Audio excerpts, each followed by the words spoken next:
Sarà un 25 aprile speciale quest'anno per Chiavari. Per la prima volta, infatti, verranno ricordati tutti coloro che tra l'agosto del 1944 e il marzo del 45 vennero fucilati in città e sotto il muro del cimitero.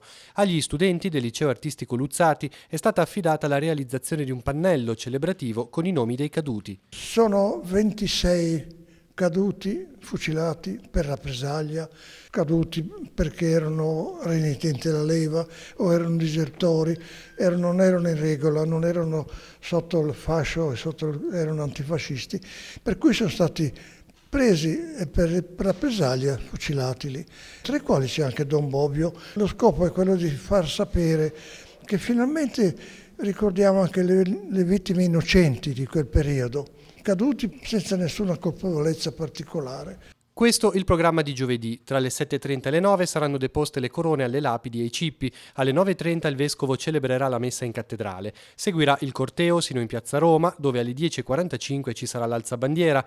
La conclusione alle 11 al cimitero. Dopo l'inaugurazione del pannello elaborato da Luzzati, interverrà il docente Guido Levi, ricercatore e membro dell'Istituto Storico della Resistenza Raimondo Ricci di Genova.